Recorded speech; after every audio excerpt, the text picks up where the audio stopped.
Welcome everyone. In this video I'm going to give you a brief overview of how to build a miniature drum set like the one I built here for Evil-Lyn and the Beastmen. As you'll see in this drum set, there are three different color popsicle sticks on each of the drums that I've used. And that was originally, I think I made that choice just to spread out the use of the colors, because it might not have been enough of colors if I just used solid color, and I thought it would look better with multiple colors anyway. And then I chose colors that I thought matched Evil-Lyn's color scheme, because she has yellow skin and kind of a dark blue and light blue colored armor, but in my head it looked blue and purple originally, and so that's kind of what I chose. It's all I had to choose from anyway. Once again, you can see these. So okay, that's what the finished product must look like, and now we're going to get into how we start from the beginning. Okay, the first thing you're going to do is select your three colors, and then get all your pieces out and ready to cut. So I'm going to go ahead and bring out some colors. Here's the entire set of popsicle sticks, and here's some arrangements that I thought looked good that I haven't done yet. So purple, yellow, and orange combination, where I thought orange, red, and purple looked good. And so this is what I would do. I'd kind of line them up and then look at them, see how they look, and then make a choice about what I like the best. And once I made a choice about what I like the best, then I would go ahead at that moment and start adding more pieces along to make sure that they all fit snugly against each other, because you're going to find some of these are a little warped and not quite straight, and you want to basically remove those from your build, because they're just going to cause you trouble later on. So this is what you're going to do to start it out, and what you need is to complete the 5-piece drum set I showed you, you're going to actually need 10 of each color total. But I usually start with 7, because with just cutting 7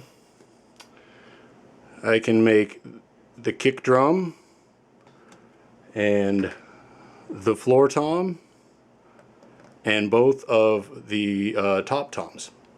And I only need to cut 3 more pieces in addition to the 7 to be able to finish out and make the snare drum, because there will be some pieces left over from building the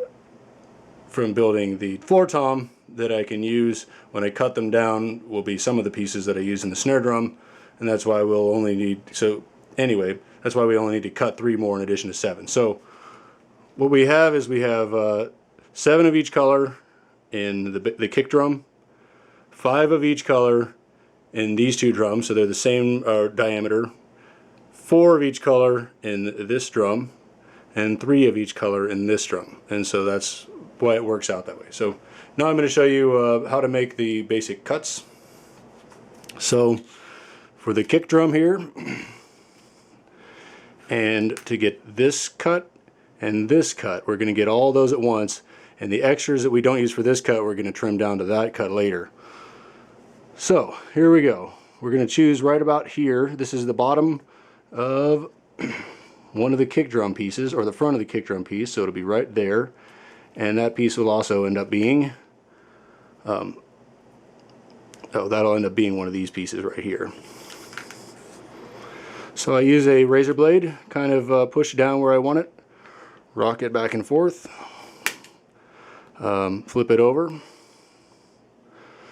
I've dulled many razor blades doing this and trying to push too hard, and even that, it doesn't really work great. Sometimes it helps to push in the sides here to cut down. That really helps. But okay, so now I've got that piece off, and now I flip it around and I'm going to cut it right here, and that's going to give me, like I said, that's going to give me the longer piece for this. So now I'd have that piece for that. You'll see. Cut this piece off. Okay. Whee! Little extra kinetic energy there, folks. Okay, so now we've got those 3 pieces. So this is one that's going to be for that. This is going to be one that's going to end up in the floor tom, and this is one that's either going to end up in this larger top tom, or it'll end up being shaved off one more piece to be that. So when we have extra pieces and we get down to that, we'll just cut off this little nub here, and that will give us the pieces we need for this one here. Okay, so that'll be one. After we've cut all 7, you'll see we only need 4 for this, and we'll have 3 extra for that. So that's why when you use 7 of each color, you'll get 4 with that tang left on it for these, and 3 without the tang for this drum. Okay, and like I said, you're only going to use 5 of these for this larger floor tom. So you're going to have 2 of each color left over, and those 2 of each color left over, you're going to trim off this tab here and cut there, and that's going to be the start of your snare drum pieces here. So I'll try to get that off. There's that tab off, and try to cut through here.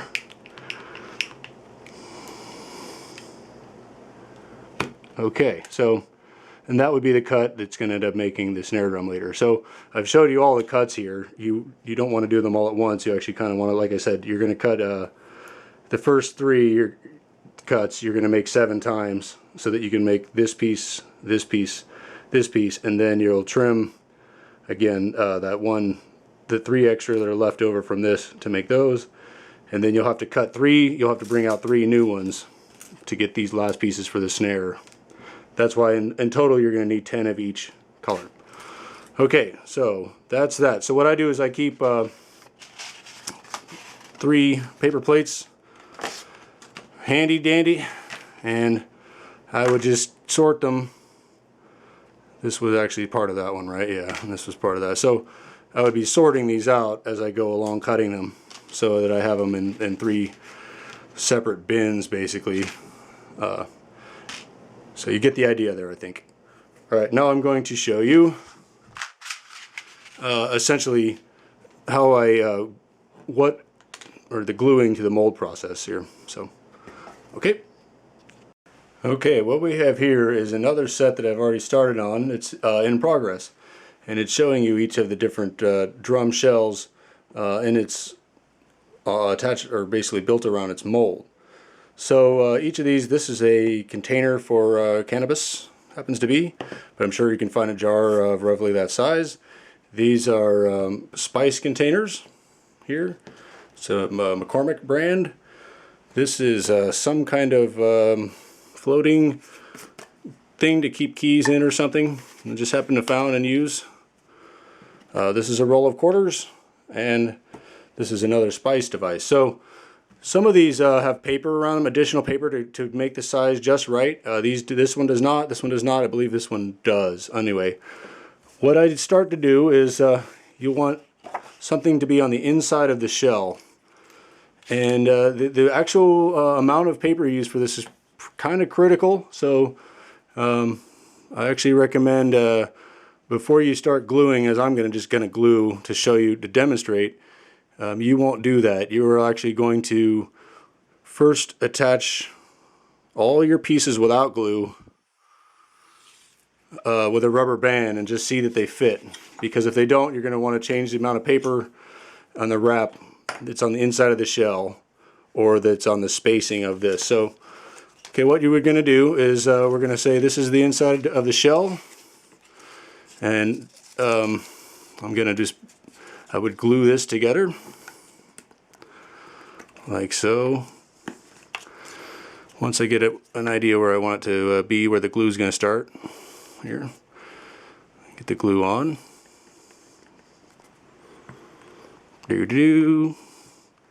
We're making gluing songs, and now we're gluing. Okay, great. I'll just have to sing a little bit to get the thing to work, right? Or am I just a goofball? Alright, so let's see if I did this right. I got it tight enough. So it was a little tricky to get it on there tight, but I think I pulled it right. Alright, so no, actually I blew that.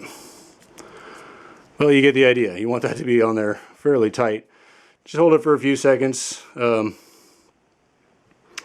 Yeah, you don't want this gap in here that I made, but anyway, you can get that right. This is just, like I said, an overview video. Okay, so once this is, you'll hold this for a few more seconds to let it dry.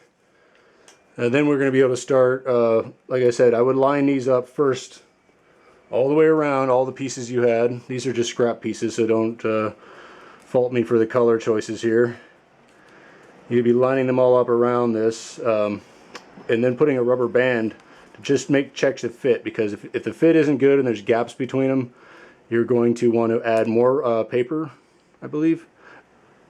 Gaps between them, you'll figure it out, less or more as needed, because you don't want them to not be able to fit in there, because it'll push them all around, and if there's gaps between them, they're not going to glue together well. So you really want this diameter underneath to be, I mean, it can be a one paper width off where it's too thick or too thin, so you really have to kind of check that out before you start. I mean, there's some leeway, because when you pull these tight, I use what do you call them, slip knots, and so when I pull those tight, it actually can kind of pull the paper shut a little bit and crinkle the paper a little bit, which is okay, and it'll squeeze a little gap between the parts. It'll squeeze that out and push them together. So you can get away with having a little bit of gap between them, but if it's too small and they're not fitting, then you're really gonna have trouble. Anyway, so let me go ahead and just show you what I would do. Put glue on one side, a little glue on this side, and then I'll just start. Usually kind of pick where I want this inside ring to be, if I want it to be all the way flush with what's going to later be the top of the drum, or do I want it to be a little recessed. You can figure that out. Okay, so we just kind of go along repeating the same thing. Kind of helps sometimes to check and see if there's a little curvature to one side or the other of these, but when I look at them, it seems like they're curved on both sides. I look at it and I'm like, oh, this is the way it's concave, and then I flip it over, and oh, this is the way it's concave, and then I flip it over, and oh, that's the way it's really weird. So I probably don't spend too much time on trying to get the concave side down. Okay, so that's it, and so I would just repeat and repeat until I've, like I said, this one would have 5 of each color, and it would wrap all the way around. And then I would have this like a string. This is butcher twine, but you can use any kind of string to tie around it. This one, you can see there's a little glue squeeze out that gets on there, but try to be careful about how you glue it, where you glue it. I think I got, this one's already glued.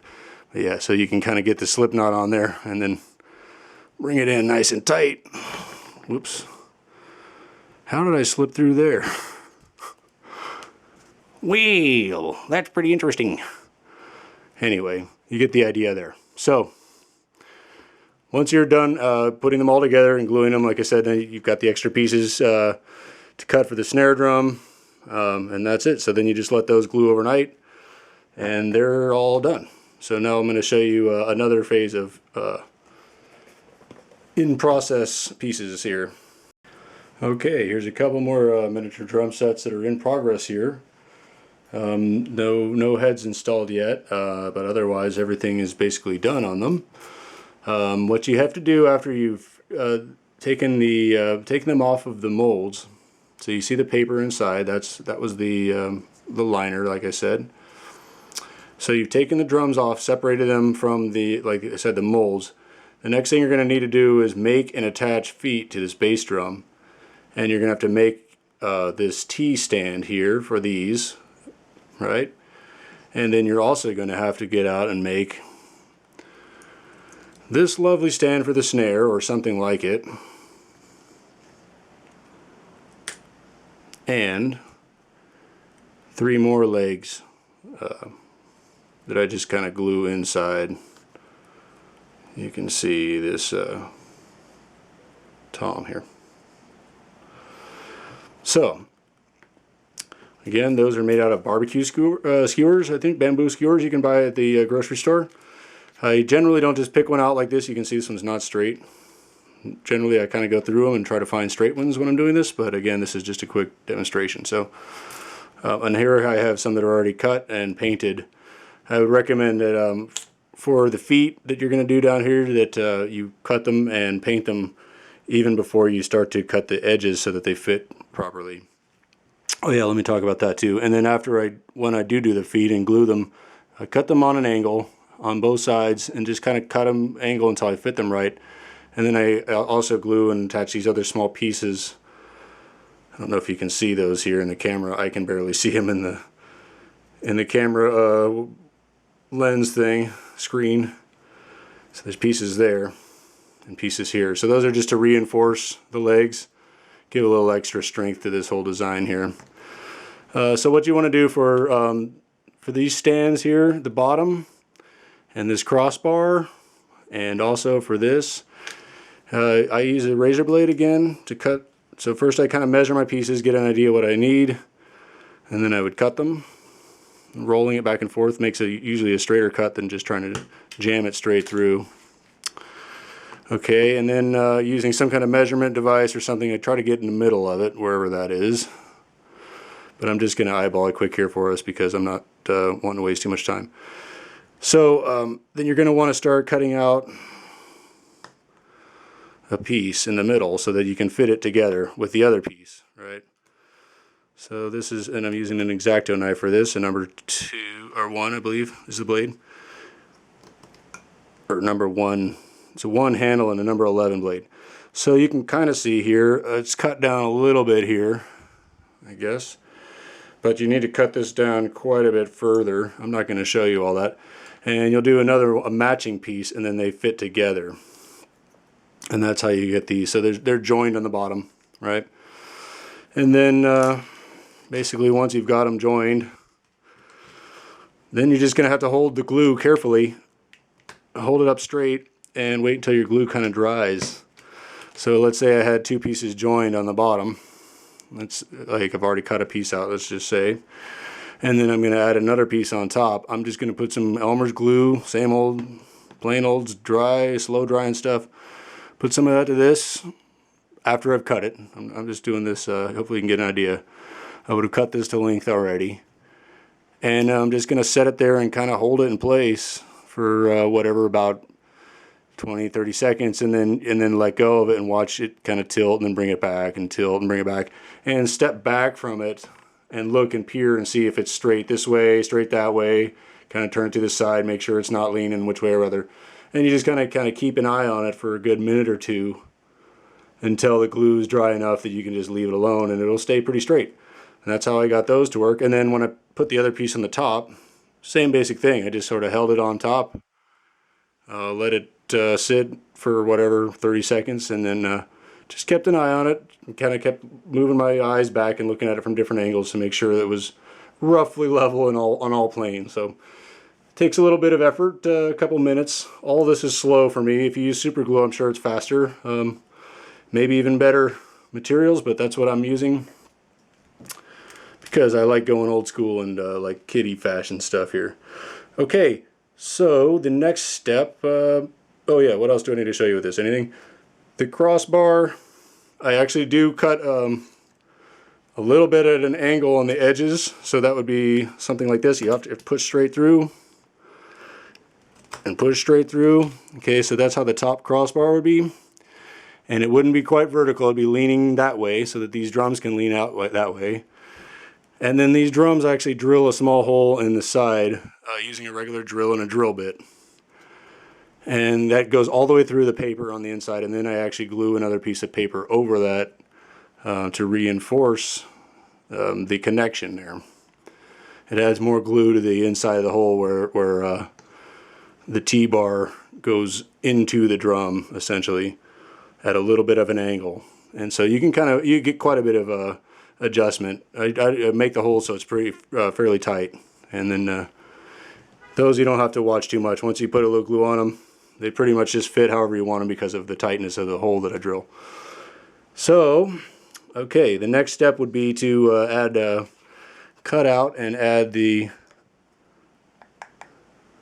kind of drum heads here. So I'm going to show you that. Whoops, show you that here. Okay, now for the drum heads. I use a material that's from plastic food containers. You might see these at your grocery store. They often have things like miniature cinnamon rolls in them, miniature scones, things like that. So it's a number 1 recycle PETE. So I've already cut some pieces off of the edge here, and the top lid I use for the snare and tom here. Beep beep beep. Right over there. I use the top and bottom to make those pieces, and the sides can be used to make the tops, the heads for the other toms.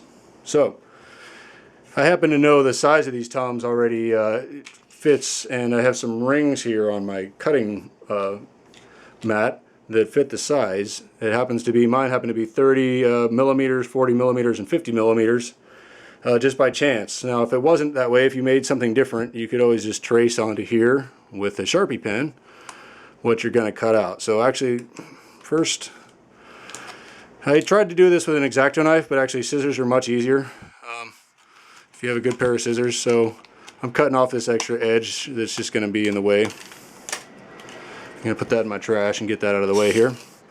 And so now I have a little easier piece to work with. So you could just, again, that's a bigger drum. Might be good to do this before you mount your drums, because then you're not going to have an easy surface to draw on. But I'm just going to go ahead and show you what you would do if you had done that. So use a Sharpie here. It doesn't have to be perfect, but you kind of want to get the outside of the line about right. Again, I'm just showing you for overview demonstrations. Don't hold me on quality here, folks. Or you could do a much better line using, like I said, one of these. See, that just happened to fit about my 40 millimeter line. I don't know if that shows up on the camera, but you can wash this Sharpie off later with rubbing alcohol. So that's just giving you a line to draw. And like I said, scissors work just fine on this material. Go slow. Out you go, doop to do. You can see. Okay, so that's obviously not something I'm going to use. I'm just showing you what how it works. All right, so now I'm going to show you some pieces that are already cut. Here they are. Sorry for the stop there. You guys might see that I edited the stop there. Yep, so here's some pieces cut out. These would be the snare and the, gosh, you can barely see them, can't you? Be the snare and tom, floor tom heads. Oh, I'm missing one of the smaller ones. That's alright, I'll show you anyway for demonstration. And here will be a couple of the heads for this tom here. So now you see they're so clear you really can't see them on the drum at all. It almost is it's almost pointless, and that's why on my first set here I painted black rims on the inside, on the underside. So it really doesn't matter which side you choose. You just paint a black rim on one of it, and then I glue the paint side down, and it looks pretty sharp, I think, that way. It just kind of looks like a really clear black line. So I know that actually no drum heads look like that. All drum heads are either, I think, either clear or white, kind of an opaque white. And I've seen some that have sort of dots in the middle, I think. None of them look like this, but hey, you know, it's my design for my drums, and I thought they ended up looking better for this than white. I tried milky white, and that didn't look too good. So that's what I came up with. All right, so let me show you some more. I'm going to cut, so let you know, I'm just going to cut and come back. Okay, and now we can see them with the black painted on them. Another set that I have in progress for this drums that we're building here now. So I have another two of these not in the picture, and so we've got snare and floor for that one, and snare and floor not shown for that one, and then the rest of the pieces I've got an extra piece I don't need here, so I'll be able to complete this set here today.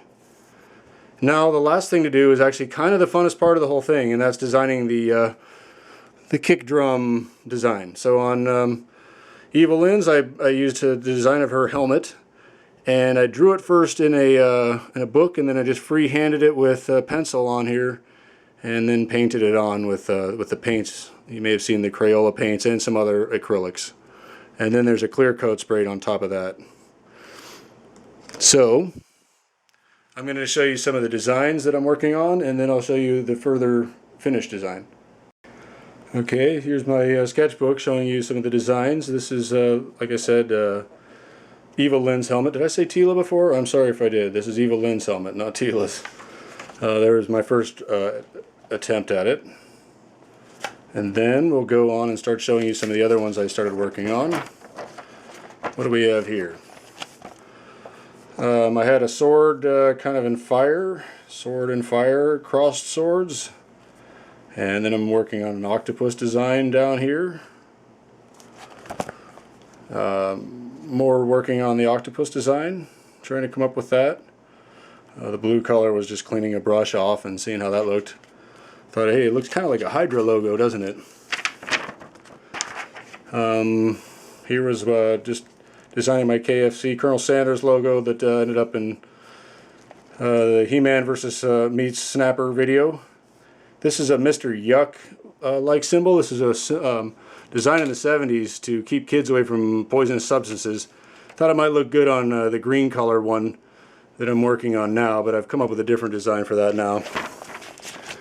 And these were other possible designs for the green one that I'm working on, which was going to be something like orange and yellow oak leaves with maybe a acorn in the middle. But that one's not maybe coming out so successful, so I come up with another idea, which is this bird kind of thing that's going to be orange and yellow on the green background. So those are the three designs that I'm working on. Now I'm going to kind of show you them in progress. Okay, the first one I'm going to show you is the kick drum that I'm working on for this one, which is a green, yellow, and orange design. And that's the one that had the bird on it that I said might have been an acorn. So this is the third one. So what we've got here is a stencil that I put onto it. So I'm showing you that. So first I drew onto this piece of card paper, a stencil of what the bird's going to look like. I don't know if that shows up very well. So he's going to be yellow colored, and the details will be in orange, I hope. And I hope that'll look good. And you may be able to see here, if I can peel this off now. Okay, so there we go. Peeling this off carefully here. There's the beginning of this kick drum. There's the bird on the green background. So I'm going to try to paint some orange in there to add his beak and feathers, and we'll see how that turns out. And if it doesn't turn out great, I'll flip it over and try something else. That's often what I do. So okay, so that's the one that's in mind for this drum here. I'll set him aside and show you the other ones. Oops, bring him over there. So for this piece we have the sword design I showed you there. I actually again cut out, and here's the piece that was cut out of it. Now this one was also attached to the actual piece, so that when I glued it on, painted it, you'll see that the flames, it left room for the swords to cut through the flames instead of painting over the flames.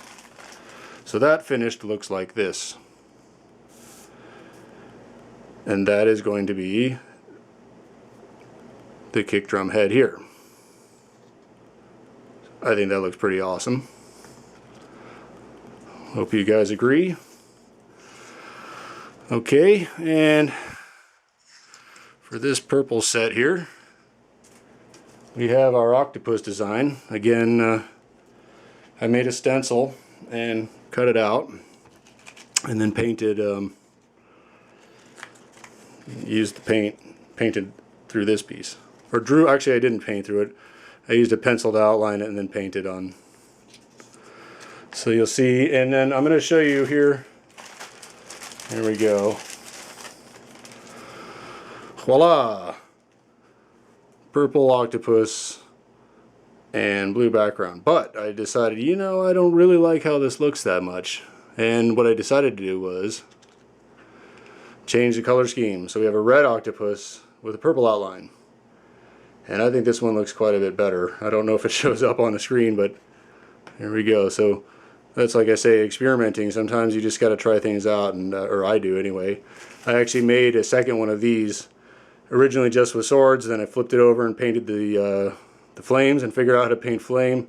And once I was done figuring out flames, I painted swords on them, but you could see through the sword that there was paint underneath them. And so that's why I ended up using the stencil and covering over where the flames were going to be so that the flames didn't show through the sword.